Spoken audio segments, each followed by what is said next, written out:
अस्सलाम वालेकुम दोस्तों, डॉक्टर साजिद आपकी खिदमत में हाज़िर हूँ। आज का मेरा टॉपिक है लोरेटाडीन टेबलेट। तमाम दोस्त जो चैनल पे नए हैं, चैनल को सब्सक्राइब कर लें और बेल आइकॉन प्रेस कर लें।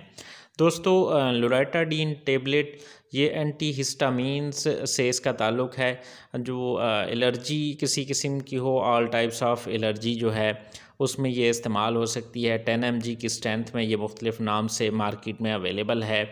एंड लोरेटाडीन टेबलेट जो है, इसकी जो यूजेस हैं, एनी टाइप ऑफ एलर्जी, इसके अलावा कोई सीज़नल जैसे एलर्जी हो, राइनाइटिस हो, नज़ला ज़ुकाम हो जब मौसम चेंज होता है, या छींकें आ रही हों, नाक बह रहा हो, इसी तरह खुजली हो रही हो, अर्टिकेरिया हो गया, और इसके अलावा जो है स्केबीज़ हो गई जिसके अंदर ख़ारिश होती है।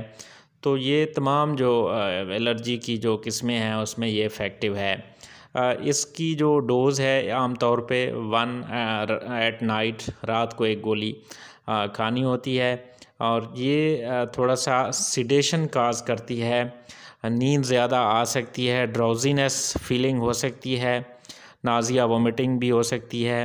तो आपने ये एहतियात करनी है कि जब आप ये टेबलेट इस्तेमाल करें तो हैवी मशीनरी हैंडल ना करें आप, और आप कोशिश करें ड्राइविंग भी आप ना करें, क्योंकि ये थोड़ा ग़नूदगी और नींद आपके ऊपर तारी हो सकती है इससे। तमाम दोस्त वीडियो को लाइक, कमेंट और शेयर करना ना भूलिएगा। शुक्रिया।